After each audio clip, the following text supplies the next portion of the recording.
Dixo Daily presenta. Bienvenidos, esto es Fuera de la Caja. Yo soy Macario Schettino y le agradezco mucho que me acompañe en esta tercera emisión de la nueva temporada Largo Aliento.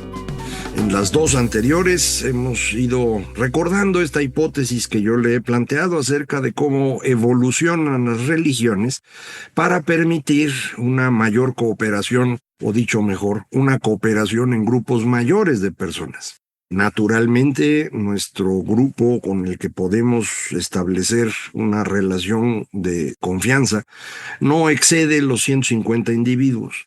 Logramos ir abriendo este número conforme fuimos construyendo una interpretación del mundo que nos permitía asociar la cooperación con otros, la confianza que podemos tener en otros, en algo externo. Y esto algo externo era trascendental, en el sentido de ser una dimensión distinta, primero, en la cual luego fue a vivir uno de nuestros antepasados. Después este antepasado empezó a obtener características divinas. Los distintos antepasados con características divinas se fueron depurando para dejar un grupo cada vez más pequeño de grandes dioses que empezaron a volverse muy humanos y por lo tanto capaces de enseñarnos cómo debíamos vivir. No siempre porque dieran buenos consejos, también porque eran malas personas y se veía. Y eso también sirve para aprender. Eventualmente se llegó a la idea de tener nada más un Dios, una idea, insisto, que creo yo que surge en el zoroastrismo, en Persia, que es aprendida por los judíos cuando están cautivos en Babilonia, que experimenta Augusto para poder tener una referencia común en el imperio, pero sin necesariamente características totalmente divinas. Es decir, César es Dios, es divino, pero todo el mundo sabe que no lo es, ¿no? O sea, ahí está, ¿no? Entonces, sirve como referencia común, pero nada más eso. Este monoteísmo civil, digámoslo así, destruye al monoteísmo judío, destruye sus lugares, pues, y justo en ese periodo es cuando surge el cristianismo. Acerca del inicio del cristianismo, el año pasado le presenté varios videos, no los voy a repetir ahora, pero es un proceso largo, no es de un día para otro. Otra vez uno construye la leyenda de las creencias propias de esa manera, del presente hacia atrás. No es que realmente hayan ocurrido así. Entonces le fuimos dando más o menos importancia a distintos profetas o padres de la iglesia o personajes relevantes de la época para, pues, tener esta secuencia, digamos, de 2000 años. En realidad, los primeros años son bien complicados. Hay grupos de judíos que se dicen cristianos y hay grupos de no judíos que también se dicen cristianos. La disputa entre ellos es complicada. Los que no son judíos de origen, pero sí quieren ser cristianos, son los que va pastoreando San Pablo. Y después pues, empiezan a aparecer ya distintas personas que le tratan de dar lógica a un conjunto de creencias medio complicados, ¿eh? No es una cosa sencilla. Lo retoma el César Constantino en un periodo en el cual para el Imperio Romano las cosas no están funcionando muy bien. Acuérdese, Roma, el imperio, tiene un periodo inicial muy bueno alrededor de la familia de César, de Julio y de Augusto. Y luego vuelve a tener un periodo bueno con los antoninos, Trajano y Adriano y Marco Aurelio. Y luego es una pachanga espantosa, ¿no? Vuelven a tener ciertos Césares muy poderosos, pero ya no, digamos, con esta capacidad organizativa de las dos dinastías que he mencionado. En cualquier caso, Constantino logra más o menos ordenar las cosas y se le ocurre, vámonos moviendo en esta dirección, quitándole al César esto del divino y mejor vamos haciéndolo ya en forma. Y se asocia al cristianismo. y él es el que organiza y controla por completo el primer concilio, en donde los obispos empiezan a tratar de darle cauce a una religión que, insisto, no estaba nada sencillo. De ahí viene el credo que se sigue rezando en las iglesias los domingos, ajustitos menores posteriores, pero en esencia viene de ahí. Hay varios concilios, hay concilios donde los obispos se agarran a cuchilladas entre ellos, hay otros que se cancelan porque se declaran heréticos, varios de los grandes padres de la iglesia, no los cuatro famosos, otros de los primeros teólogos, acaban siendo considerados herejes. Es una pachanga, pero logra cuajar una religión en forma muy sólida, bien hecha, más o menos para el 600. Más o menos al mismo tiempo, un pastor de camellos dice que vino el ángel Gabriel y ya le explicó cómo funciona lo de Dios. Es Mahoma.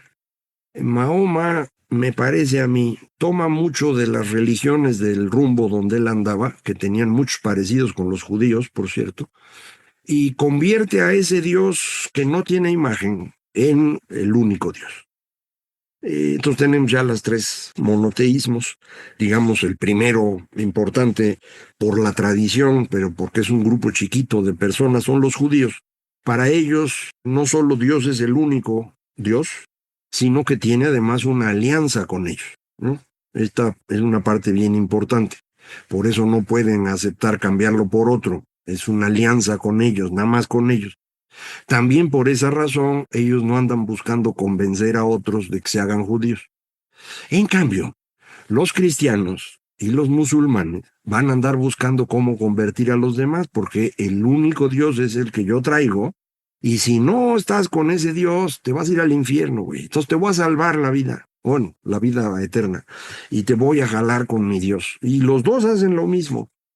El éxito del islamismo al inicio es una cosa espectacular, o sea, en 620 es la égira, como le llaman, el movimiento de Mahoma alrededor del cual inicia el Islam, y 100 años después ya tienen la península ibérica completa, o casi completa, todo el norte de África, ya se empezaron a mover hacia Oriente, ya tienen buen cacho de Persia y después van a tener la mitad de la India. En 100 años, es una cosa espectacular. Y es un imperio alrededor de un solo Dios que dice esto es lo que tienen que hacer y el que no lo hace le cortamos la cabeza. Eran bien malas gentes también, ¿no? Ahora hay muchísimos estudiantes posmodernistas que dicen que Occidente abusó de los demás. A ver, güey, estos también. Y todo el mundo ha hecho eso.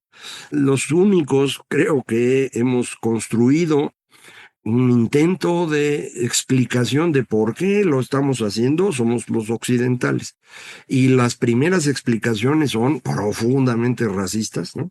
El periodo de la Ilustración en adelante se nos ocurren, voy a decir senos porque somos occidentales, pero es a los europeos, ¿qué se les ocurre explicaciones bien científicas de por qué los blancos son mejores que los que son de otro color y cosas así? Es una cosa espantosa. Pero bueno, en el otro lado estaba igual, ¿eh? Es decir, si usted era musulmán, usted era superior a los demás. Entonces, no utilicemos estas cosas para decir que una cultura es preferible a la otra y que Occidente es culpable. Eso no está bien. Mejor tratemos de entender el proceso. La construcción de este monoteísmo ahora ya trascendental, en donde los cristianos tienen su Dios, es el único que existe, pues hay que imponerlo a todos los demás. El asunto es que esto ya es diferente a como con el César, ¿se acuerdan? Con el César, cada lugar podía mantener sus creencias y le sumaba al Dios. Ahora es, pon el Dios y quita tus creencias. Y eso no está nada sencillo, porque a la gente no le gusta.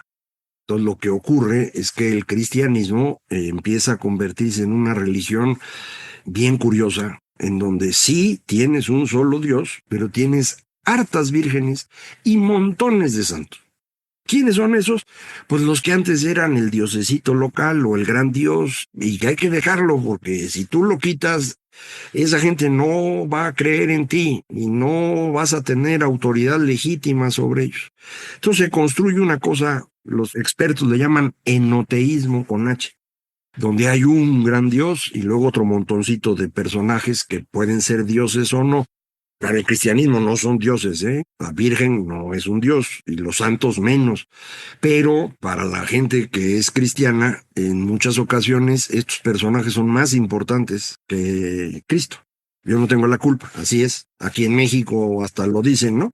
Pues yo más que cristiano soy guadalupano. Pues sí, hombre, eso lo que muestra es que el monoteísmo no es nada sencillo de imponer. No soy experto en cómo funcionó el Islam, pero aparentemente ahí sí destruyen por completo todas otras creencias para imponer únicamente la de el Dios, que además no tiene imagen y que tiene en sus escritos una verdad absoluta inmutable.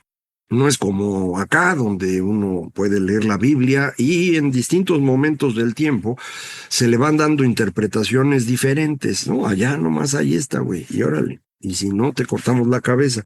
Entonces sí son distintas estas cosas, pero permiten la construcción de grandes imperios, en donde hay millones de personas que tienen una conexión en términos de creencia y por lo tanto pueden interpretar esa relación con los demás como una relación de confianza. Los cristianos se van a defender entre sí frente a la amenaza musulmana. Y al contrario también, los musulmanes se van a defender entre sí frente a los herejes de los cristianos.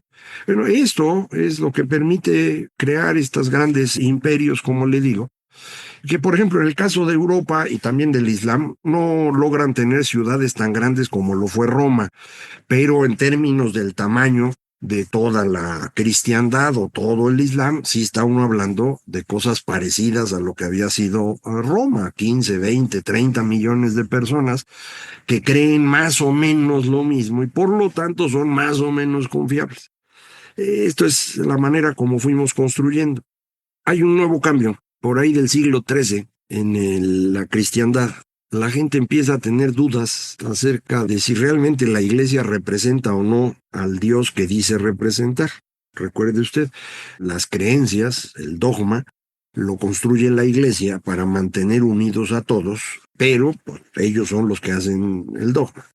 Eso para cada lugar puede ser poco atractivo, porque se mantuvieron los diosesitos ahora como santos, ahora como vírgenes, y cuando están imponiéndote un Dios que dice ser de una manera, pero quienes lo imponen no son coincidentes con esa manera, pues empiezan las dudas. Y en el siglo XIII ocurre muchísimo eso, las quejas de la riqueza de la iglesia frente a la pobreza de las personas, en muchísimas partes de Europa. Y se empiezan a organizar grupos que a veces les llaman milenaristas, aunque el milenio había terminado poco antes, pero siguen siendo creencias de ese tipo, muy cercanas al tema de la pobreza y a distintas ideas de pureza que no coinciden con las que la Iglesia Católica está imponiendo. Y empiezan los pleitos, y son fuertes. La iglesia trata de captar a algunos, es el caso de Francisco, y por eso los franciscanos, es el caso de Domingo de Guzmán, los dominicos, pero a otros se los ejecutan completitos, es el caso de los cátaros, ¿no? Mátalos, que Dios distinga a los suyos. Fue un asunto bien, bien complejo, en donde la iglesia empieza a tronar, ¿no? Y alrededor de esto empezamos a tener distintas interpretaciones del mundo en Europa, que es lo que llamamos renacimiento. No está claro exactamente cuál es la causa original. Coincide este fenómeno que le comento de los grupos milenaristas y pobristas, pero también coincide pues la llegada de textos de Aristóteles y de Platón que no se conocían en latín, porque pues nadie hablaba griego para entonces. Algunos empiezan a aprender griego, ya se pueden hacer nuevas traducciones y pues empieza a ser muy claro que el cristianismo original, construido con las ideas de los cristianos como Pablo, pero también con una gran fuerza de los platonistas, pues no es exactamente igual que si lo interpretas a través de Aristóteles, y eso es lo que hace Santo Tomás y se arma el drama. Tuvo cerquita el pobre de Santo Tomás de que lo declararan hereje también a él, pero al final acabó ganando, ¿no? Y su interpretación es la que se convierte en la base de la interpretación católica. Pero son estos conflictos que empiezan a ocurrir alrededor de cómo interpretamos el tema de un solo Dios. Se van a convertir en la ruptura general de la Iglesia en el momento en el que se puede extender la idea a un grupo grande de personas.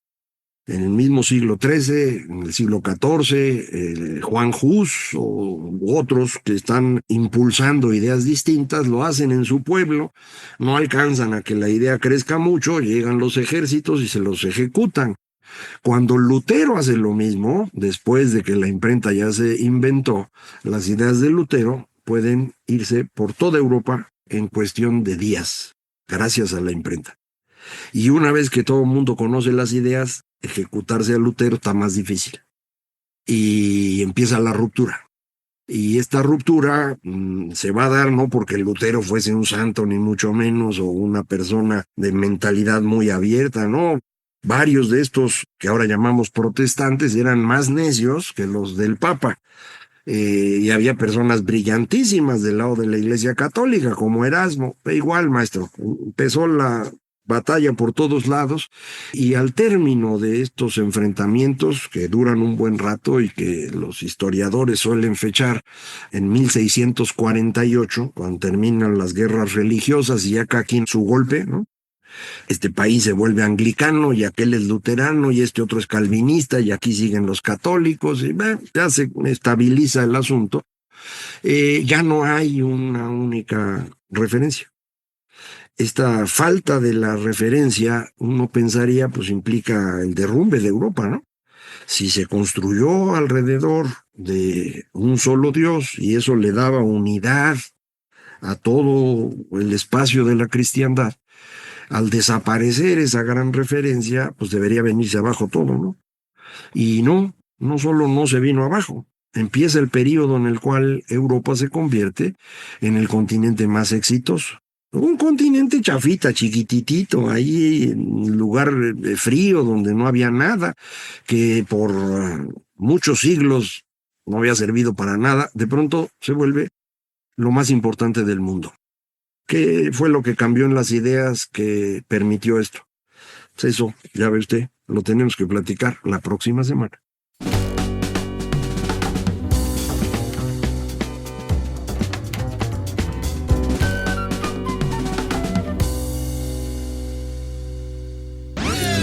Una producción de Dixo.